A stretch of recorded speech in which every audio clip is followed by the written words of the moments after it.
Welcome to a special 301 interview with a journalist well known to our 301 community, Lindsey Snell. I am your host, Katya Derhovagimian. Lindseys is an American journalist covering crises and conflicts in the Middle East, North Africa, and of course the Caucasus. She is the recipient of one of the most prestigious honors presented to a journalist, the Edward R. Murrow Award for Hard Journalism, which she received in 2016 for her piece about a girls' school in besieged Aleppo, Syria. Lindseys' groundbreaking work on Artsakh includes being the first to report Azerbaijan's use of mercenaries during the 2020 war, covering ethnic cleansing efforts during the blockade, and exposing Azerbaijani state propaganda promoting the Western Azerbaijan ideology, which we will explore further in this interview. She has also conducted extensive research on the ultra-nationalist Turkish Grey Wolves, shedding light on their influence and actions in the region. Lindseys joins us from Germany.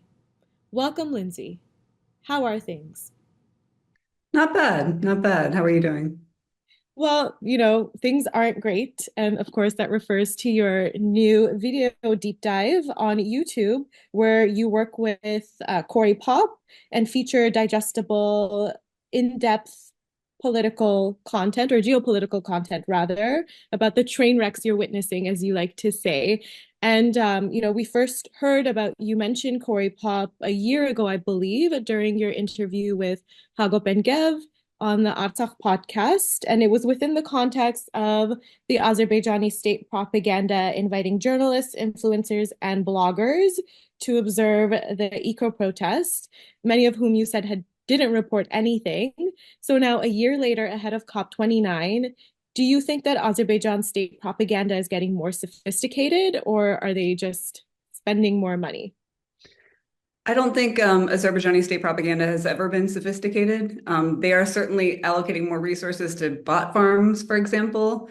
In this hit piece that Caliber, which is a very clearly Azerbaijani Ministry of Defense linked outlet, there were just hundreds of Twitter accounts retweeting the same thing and the same hashtags like stop Armenian provocations. It's just really ridiculous. But it's not sophisticated. It's just spamming. I think that's what they're doing. Even in their so-called journalism, they're just spamming the internet and trying to game the SEO so that when people search for COP29, they're sort of confronted with all of this initially seeming legitimate material in English that they've written, but it's all their nonsense propaganda. And you can see that if you read into it a little bit, you can see it. But I think as far as like just flooding the internet with material, they're doing that fairly well.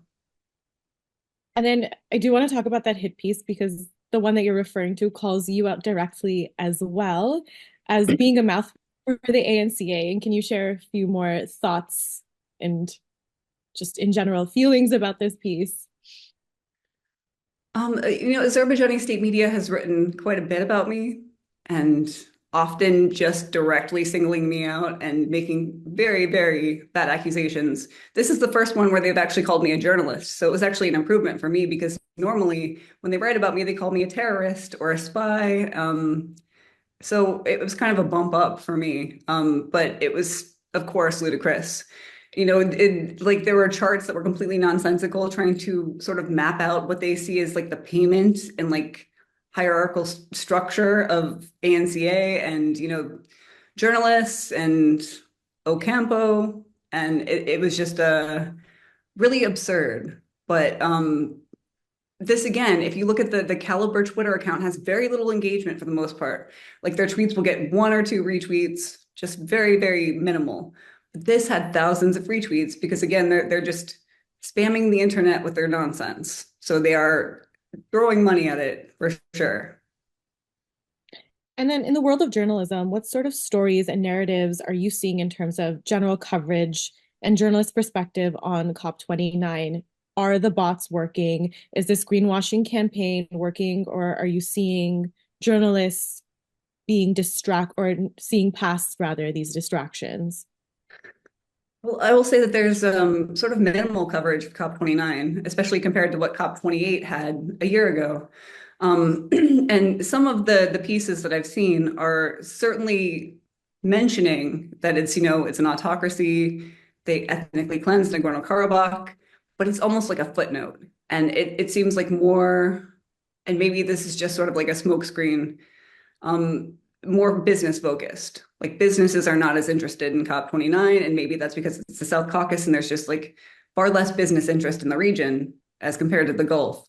And I had a couple of journalists contact me about I posted basically links to Facebooks that showed that a lot of the so-called eco activists who were blocking the Lachen corridor during the blockade of Artsakh actually are now working at COP29 officially in official capacity for the Azerbaijani government. But I haven't seen anything come of that. And I think it's just sort of like the lack of interest. And certainly there's been, Human Rights Watch and Amnesty International reports highlighting the human rights abuses in Azerbaijan and sort of explaining why it's ridiculous for Azerbaijan to host a climate change conference for the UN. But I don't think that their propaganda is working. I think that there's just lower interest than there was for COP28.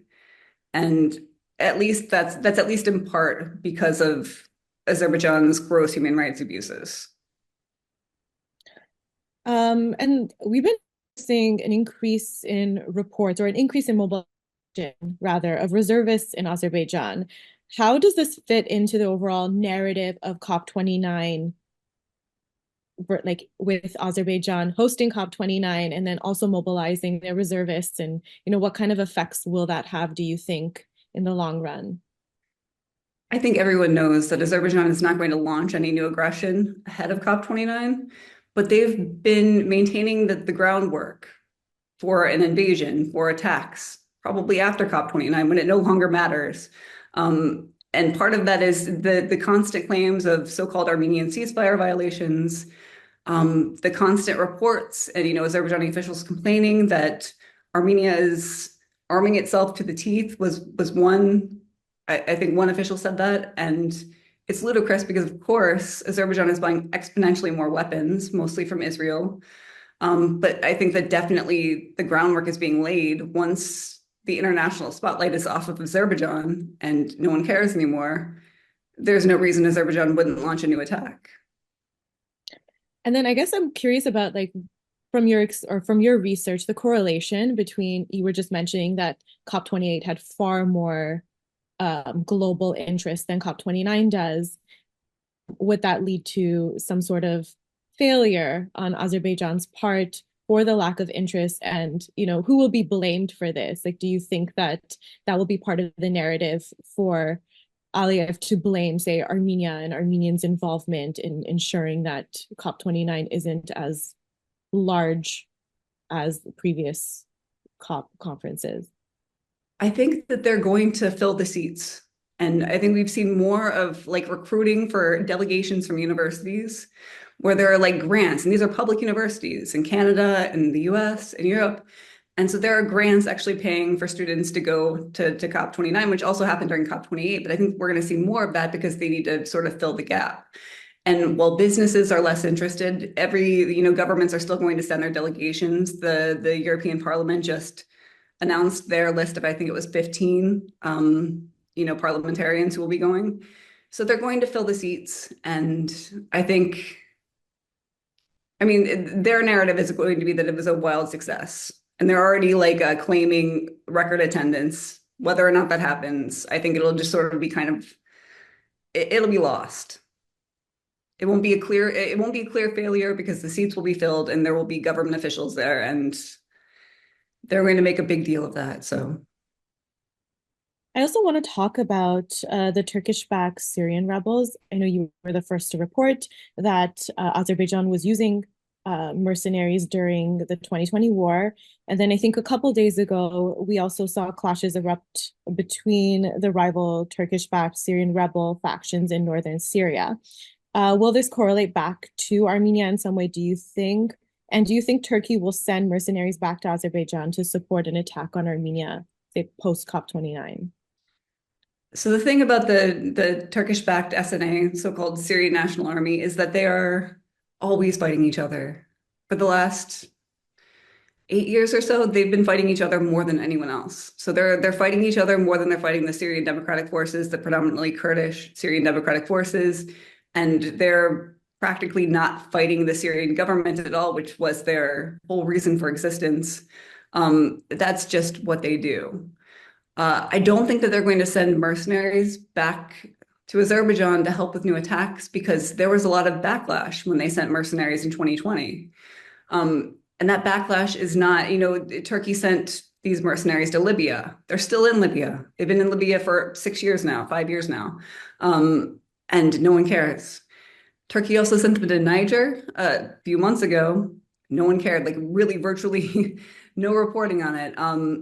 So I think that Turkey is going to stick to sending them places that no one cares about. And I think for whatever reason, it just really upset people when they were, and it upset other countries, Russia, the EU, the US all had reports about Turkey sending these mercenaries to Azerbaijan ahead of the 2020 war. So I don't think it makes sense for them to do that. And I think that Azerbaijan is also now better armed. And Armenia, unfortunately, the Armenian military is in a much weaker shape than it was in 2020. So I don't even think it's necessary. And I want to talk about, you mentioned Israel before, about Azerbaijan buying arms from Israel. And given the current geopolitical climate in the area, how does Israel fit into this overall narrative in the Caucasus? Well, certainly Azerbaijan is Israel's closest ally in the region, and that's very important for America and for the West because they see Azerbaijan as a counter to Iran, whether or not that actually pans out in any real way. And of course, there's, in addition to the arms, Azerbaijan is arming, or Israel is arming Azerbaijan. More than 70% of Azerbaijan's weapons are coming from Israel.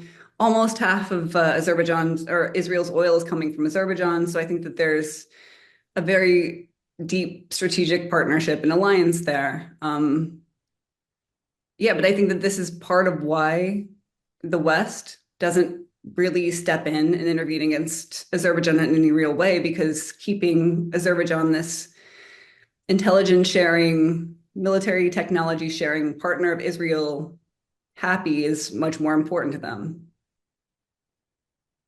And I want to pivot a little bit to talk about your latest video about the Western Azerbaijan community. Can you explain to our viewers at a high level what this is?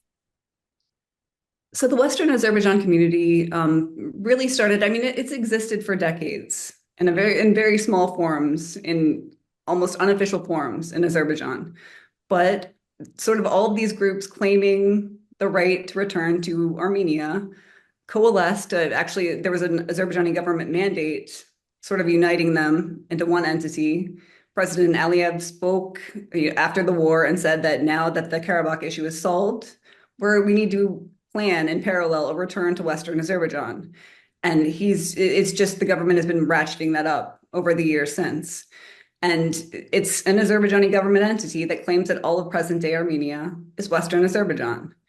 And they make TV shows. They've got a whole TV channel. There's a cooking show, The Flavors of Western Azerbaijan, where a woman makes dishes that are really not Azerbaijani. And some of them aren't even Armenian, and claims them all as, ancient Turkic cuisine, and That the Armenians stole, or the Armenians are claiming as their own, I think is what you mentioned in the video.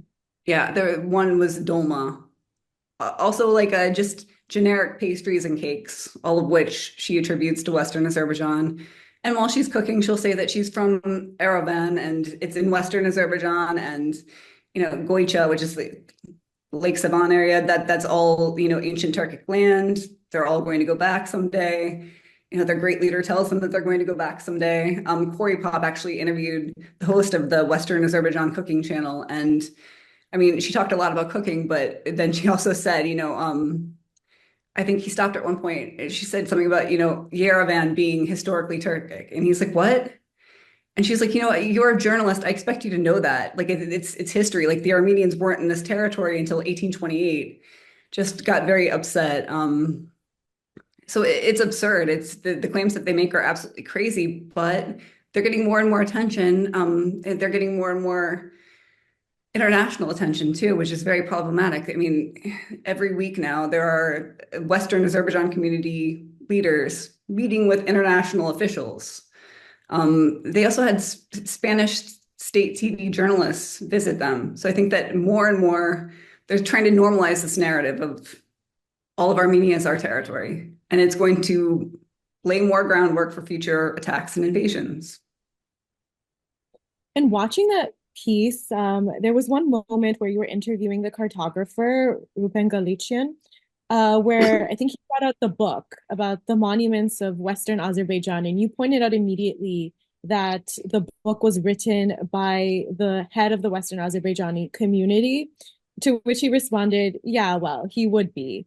And then I think he mentions that this book has been translated in multiple languages. And for me, that was like an eye-opening moment. During your research for that video, was there anything that you learned that you didn't know before that was like either helped connect the dots, close gaps, or really just like an aha moment? Maybe not in the research for the video because I've been researching them for years. So at first it was very shocking. And at first I was inclined to sort of discount the whole thing because it just was so crazy and really so small at the time. It just didn't seem like anything of any import. But more and more, there was this one book and now there's a library of books, and every week they have a ceremony to release a book and they've got, these constant festivals, return to Western Azerbaijan festivals. And it's just, I mean, it's really growing. And I think that's, I mean, maybe that's the one surprising thing is that it's growing more and more.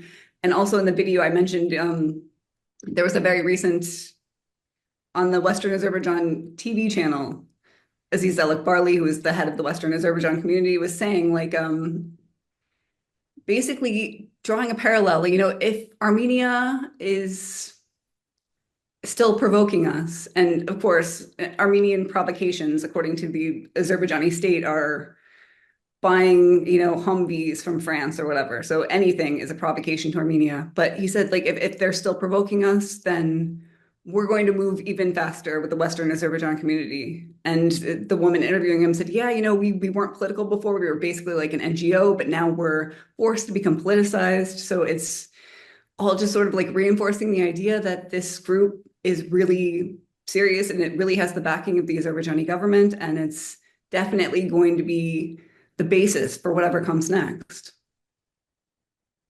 And just continuing on this trajectory, we saw Prime Minister Pashinyan meet with Aliyev a couple days ago or yesterday. And then we also recently saw that last month, I believe, that Prime Minister Pashinyan also sat with President Erdogan. What do you think is at play here from a geopolitical lens between Erdogan and Aliyev, and what are they trying to do with these relations? I mean, I think it's scary because there's so little transparency. And we have the Turkish transport minister has many times alluded to the so-called Zangezur corridor, like, oh, it's already been decided. Basically, you're going to see soon. And so you have these claims and these cryptic claims coming from the Turkish and Azerbaijani sides, and little transparency about these meetings happening between Pashinyan and these officials. So it's just given everything that's already happened, with the total, Artsakh totally disavowed. It's Azerbaijan. It's always been Azerbaijan. And the villages, the Kirans, now given back to Azerbaijan. I think it's just very ominous, these meetings. Because we know that Azerbaijan doesn't actually want peace. Turkey doesn't actually want peace. They want every capitulation that they can get. And if they don't get them, they're going to attack. So it's very scary. And then I guess to wrap up this conversation, I know this is a favorite question to our 301 community. Your ongoing research and coverage, as you mentioned, of human rights violations in Turkey, Azerbaijan, and Israel has made you a favorite of the journalists in the region.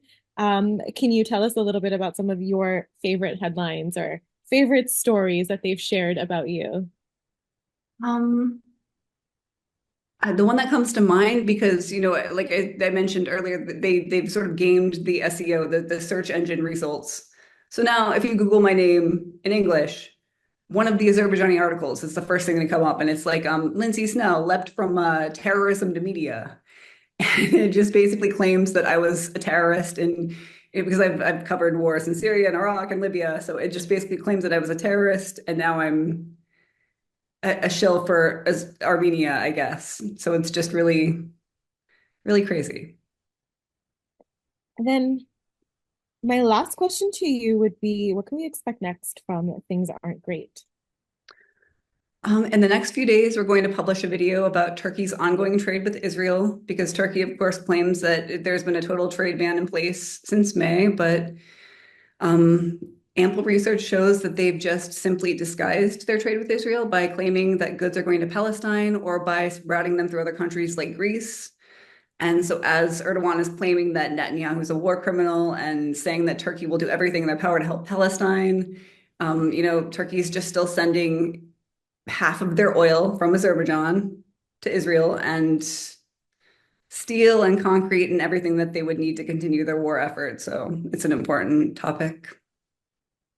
And what can the 301 community do to support you? What is our role in helping you spread your research?